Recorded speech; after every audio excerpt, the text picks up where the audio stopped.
पेलगाम दहशतगर्द हमले में बच जाने वाले मीदुक और सिंगारेड्डी के सैया अपनी किस्मत को खुशकिस्मत मान रहे हैं।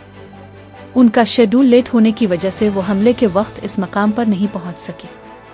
मेडिक के पावन और राम कृष्णा अपने अहलखाना के साथ कश्मीर टूर पर गए थे। हमले की खबर सुनते ही वो होटल में ही रुक गए और अब जल्दी वापसी की कोशिश कर रहे हैं। पेलगाम दहशतगर्द हमला सिर्फ सयाहों पर नहीं बल्कि कश्मीरी अवाम की रोजी रोटी और मईशत पर भी हमला है। सियाहत कश्मीरी मईशत की रीढ़ की हड्डी है और इस हमले ने हजारों खानदानों का मुस्तकबिल खतरे में डाल दिया है। हमले के बाद बड़ी तादाद में होटल टिकट और टूर बुकिंग्स मनसूख हो रही है, जिससे करोड़ों का नुकसान हुआ है। कश्मीर की सालाना सियाहती आमदनी तकरीबन 12,000 करोड़ है, जो अब शदीद बुहरान से गुजर रही है।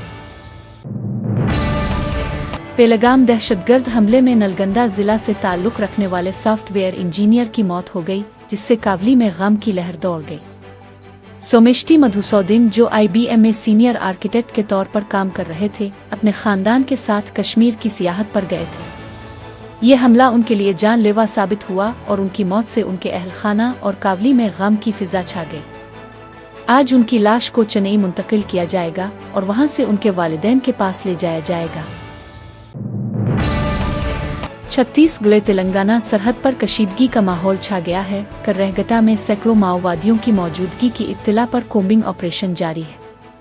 12,000 से जायद सिक्योरिटी एहलकार इलाके को घेर चुके हैं। किसी भी वक्त इनकाउंटर होने का इम्कान है। हेलीकॉप्टरों और ड्रोन्स की मदद से पहाड़ियों की निगरानी की जा रही है। एयर सपोर्ट के साथ पुलिस फोर्स आगे बढ़ रही है। दरी असना इंसानी हुकूक के रहनुमाओं ने एकतरफा कार्रवाई पर एतराज जताते हुए मरकज से फायरिंग रोकने और बातचीत शुरू करने का मुतालबा किया। पेलगाम में हुए दहशतगर्दाना हमले में मुलव्वस 3 दहशतगर्दों की शनाख्त बुध को सिक्योरिटी एजेंसियों ने की। हमले से पहले वो इस इलाके में काफी दिनों से सरगर्म थे और सेल्फी भी ली थी, जो सबूत के तौर पर मिली। इस हौलनाक हमले में दहशतगर्दों ने मर्दों को अलग करके उनका मजहब पूछकर गोलियां मार दी। हमले की जिम्मेदारी लश्कर तैयबा की ज़ैली तंजीम रेजिस्टेंस फ्रंट ने कबूल की है। पेलगाम में सयाहों पर फायरिंग करने वाले दहशतगर्दों के खाके भारतीय फौज ने जारी किए। ये दहशतगर्द लश्कर तैयबा ग्रुप से ताल्लुक रखते हैं और AK-47 राइफल से फायरिंग करके 26 अफराद को हलाक किया। फौज ने 3 मुश्तबा दहशतगर्दों के स्केचेस जारी किए, जो बाईसारन के घास के मैदान में हमले में शामिल थे। एक दहशतगर्द की तस्वीर भी ऑनलाइन देखी गई, जिसमें वो AK-47 लिए नजर आ रहा है।